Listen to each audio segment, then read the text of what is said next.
everyone. Welcome to another episode of Spiritual Superpowers.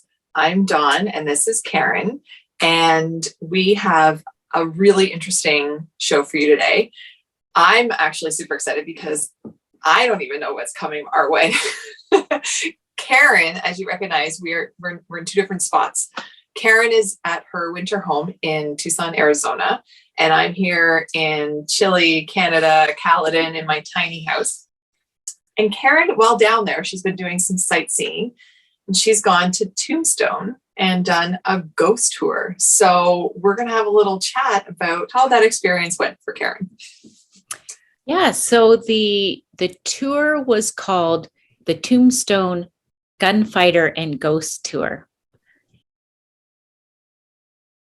Because I'm here in Tucson with some family and friends, we decided just to do a little sightseeing. And you can't come and visit this part of Arizona without going to Tombstone, I think, anyway, just because of the rich history. I don't know why, but I decided to look to see if there was a ghost tour, an official ghost tour in Tombstone, because that kind of made sense to me that there would be. And sure enough, there were a few of them, actually. I chose a tour called the Tombstone Gunfighter and Ghost Tour. And why I chose that is because they would do this tour and each person got an EMF reader and a temperature laser. Oh, wow. You each got one. Yes. Oh, my goodness. So the EMF reader, you would be somewhat familiar with, Dawn. Yeah, the EMF stands for electromagnetic field. So it picks up on changes in the electromagnetic. Was it a handheld? It's a handheld, yeah. Thing? It had a reader that if it went to a specific number, it would show you the numbers digitally. And then when it went really off the charts, it would flash from green to red. So you could really notice, when you were picking up abnormal EMF activity. Now we can pick up abnormal EMF activity around electronics and that sort of thing. But if there's no electronics around, then we're assuming it's from some sort of unusual energy in the area. And the other thing that we were given, it was really interesting, was these laser pointers. And the laser pointers read temperature. So we'd use the pointer to point towards a place or an object or a building, but you would notice big temperature differences. Means that there's some sort of abnormal energy in the area. Right. And I think, a lot of people watching have probably experienced that. They're in a room where all of a sudden one corner might feel colder than the rest of the room, or on a larger scale, a house. But every time you walk into one room, it feels eerie and colder than the rest of the house. Doesn't make any sense, but. So anyway, so we had a wonderful tour, and the woman that took us on the tour, she has worked for the city of Tombstone for 30 years as secretary of the town. She is very sensitive to paranormal activity. My body does register temperature drops in areas when the people around me don't notice the difference. If it's real intense, I can get lightheaded, splitting headaches, sick to my stomach, things like that. I love it when I have another person on the tour that's sensitive. Well, good, because we'll be able to, I'm curious to see how you'll react in some of the places.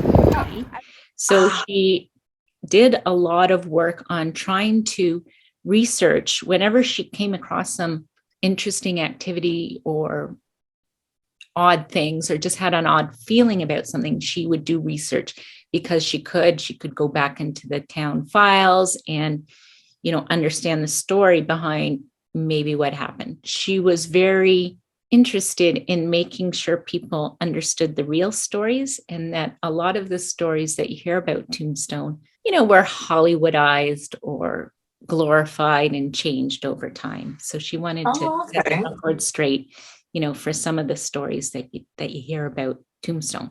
For example, the famous gunfight at the OK Corral didn't happen at the OK Corral. It happened in a parking lot, a few streets over. I guess it was the closest landmark, maybe, to instead of saying the parking lot on. Yeah, exactly. That gunfight on, the parking lot at 37th and 5th or something. Yeah. Corral sounded cooler. Yeah. We went straight to the old city hall and jail at the time, and they have a beam that they used for hangings. This is the first time we got out our laser pointer. We pointed the laser at the beam where the hangings were. So what we're going to do is we're going to use our infrared beam lasers and take our reading from where the middle of the gallows were originally, the area they hung from. All right, you see where my little red dot is on the wall right there? Yep. If you'll join me right there. We're going to go up this upright beam to where the cross beam intersects. Right there was where the middle of the gallows were. I'm sitting at 12 degrees.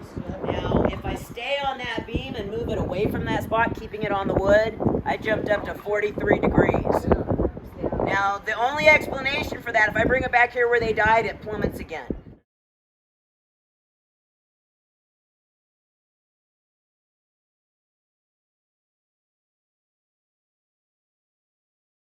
Wow. So that was interesting. And I asked the woman, is this a ghost or is this an imprint? So I actually think it was probably the energy imprint in the beam itself. I think so. Everything, holds energy, right? Mm-hmm. Because, when we do psychic investigation, we go around and sometimes we have to clear inanimate objects of their imprints and the energy that they hold. So I'm thinking it was probably that case. Mm-hmm. And for our viewers, imprints are kind of like movies that play over and over again. They're not ghosts. It's just the energetic imprint of a situation, and it continuously plays. And that's something we can pick up on. So an imprint could have been where you would see someone, maybe the crowd situation, of a hanging. You might see that kind of playing over and over and over again.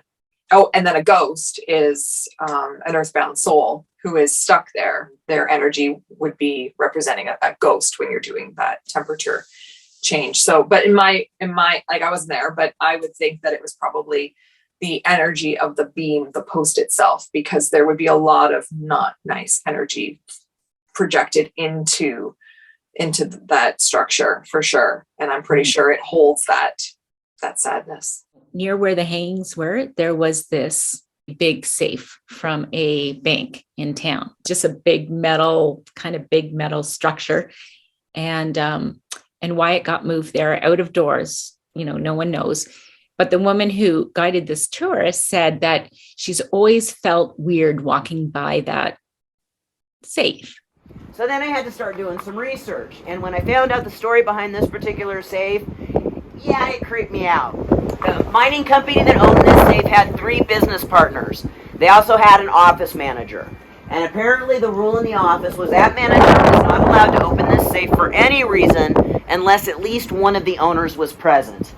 Well, one day one of the owners walks into the office, and not only is the manager in there alone, he's got the safe wide open and he's digging around inside of it. So the owner assumes he's robbing it, shoots him dead right on the spot. Apparently he died right at the base of it. So this is where we're going to use our EMS here. Check it out. We usually get some readings on the door, slowly, gently. Kind of scratch it back and forth. And when the lower numbers, they're not significant readings, but they are picking up some kind of energy. So the next place we went to was where I think we tuned into a ghost. And it was just a building with a balcony outside. 2 years ago on a Thanksgiving weekend with a group of 28 people. Well, they had 6 kids with them between the ages of 8 and 12 who could not care less about the stories or the histories. All the way down Toughnut Street, they're bugging the adults. Let me have your ghost toys. Can I play with your ghost toys? Let me have your toys. By the time we got here, the adults were so sick of listening to them, they handed these kids every single piece of equipment. Each kid had like 3 things hanging from their hands. It was pouring down rain that night. So all of us adults were actually huddled underneath this balcony talking about the next stop on the tour, trying to stay a little drier before we went to investigate it. But the kids, they were all out here sitting on the ground, and their meters are going off like crazy. Well, every night after a tour over the next 3 weeks, I was out here with meters trying to get readings. And I got readings right off the bat, but they were very fleeting. They were real quick. I had to chase them. I chased them a couple of nights clear down to the middle of this area down here. By the end of 3 weeks, though, I was getting real consistent readings, and they were starting to hang out. So I started hitting the books. I had a very difficult time finding out what happened over here because this part of town was known as Hop Town back then. Hop Town in today's lingo would be Chinatown. And the Chinese, they pretty much stayed to themselves. A lot of them came here to work in the mines, but the Caucasian miners made it so dangerous for them because they didn't want them there. So they pretty much stayed on their own side of town. The only time you really heard about anything happening in Hop Town in any of the newspapers is when it involved businesses that the rest of the townspeople would go to. This was apparently one of those such businesses. And so I'm guessing probably multi-generations of family members. They usually live communally. Business license records told me they had a wagon shop here. They had a livery. They built and repaired wagons, made wagon wheels, did horseshoeing, blacksmithing services. They boarded horses. And because this guy's prices were cheaper than the OK Corral and the Montgomery livery and some of the other liveries around town, apparently he got a lot of repeat business from the rest of the town people. Because of that, I was able to find a one-sentence paragraph in one of the local newspapers that explained what happened here. And that sentence verbatim read, "At the wagon shop on 3rd Street in Hop Town, a 3-year-old Chinese girl fell to her death from the 2nd story." Hi, Mai. Hi, Mai. Hi, Mai. Anyway, and this was the one I really felt like, oh, I'd like to help this and ghost transition. But sometimes the ghosts themselves don't want to transition.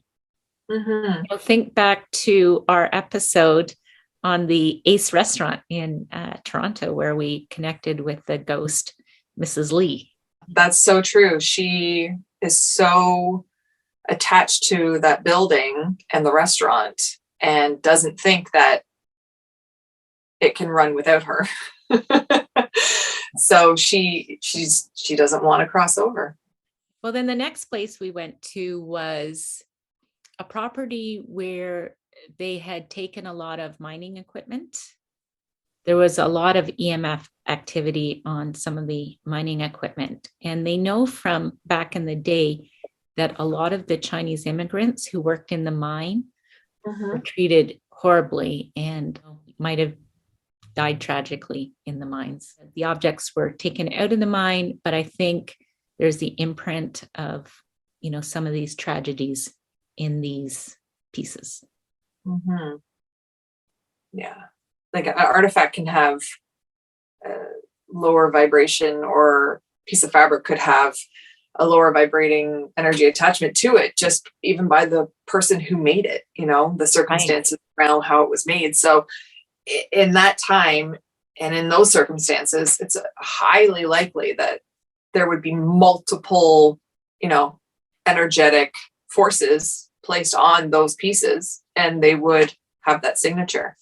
Yeah. And we're going to do an episode soon specifically on psychometry. Mm-hmm. Yeah. So stay tuned with that. We're hoping to have a conversation with our good friend Opie from Opie's Connection. And she's been on the show before, and yeah, she uses psychometry. So I'm really interested to hear more about how her process is, because Caron, you're good at it, and she obviously uses it. Mm-hmm. I it's not one of the tools that I can use. Okay. So anyway, the last place we went to it's an empty lot. And I think because there's so much, ghost activity there, the owner of the lot was afraid of too many people kind of gathering there and liability issues. So put a fence up, but the fence itself has some temperature discrepancies and, a lot of EMF fluctuations. There you go. Awesome.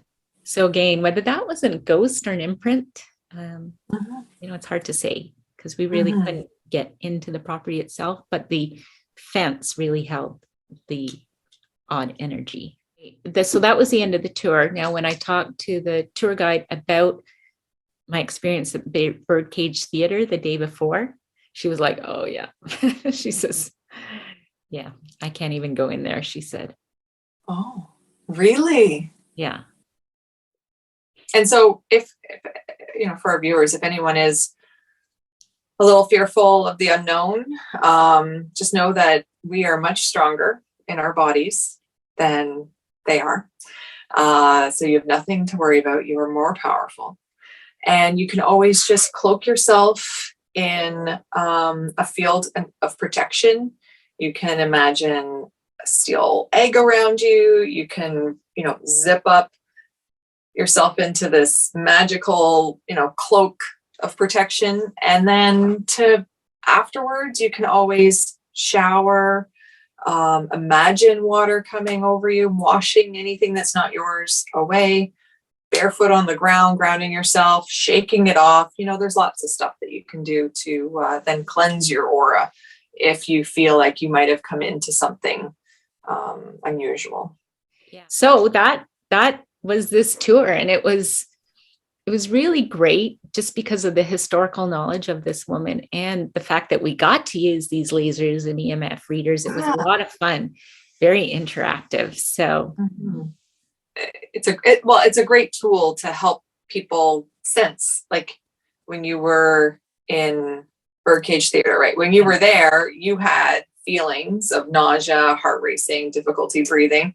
And had you had that device, it probably would have gone off. So you would have been able to recognize that, right? And on this tour, I'm sure a lot of people felt maybe the hair stand up on the back of their neck or got goosebumps and then looked at their device and sure enough, something's there. And it just helps you recognize that you are your own receptor and that it helps you believe a little bit more in yourself. Yeah. Thank you so much for telling us about your Tombstone ghost hunt. And I'm sure that there's a lot of people out there who are curious to know what it's like to go on these ghost hunts. So that's really cool. And I did one when we were in Arizona between Phoenix and Sedona. There's a little town called Preston. And I did a ghost tour there. So we will have some of that footage in the distant future for you as well. Sounds like Arizona's all haunted, huh? Well, thank you everyone for tuning in to another episode. And if you like this one, please remember to like or hit that like button. And when you're there, hit the subscribe button. If you have any spooky stories yourself, be sure to just write some comments below. We love hearing from our viewers. Again, thanks for tuning in, and we'll see you soon. Bye.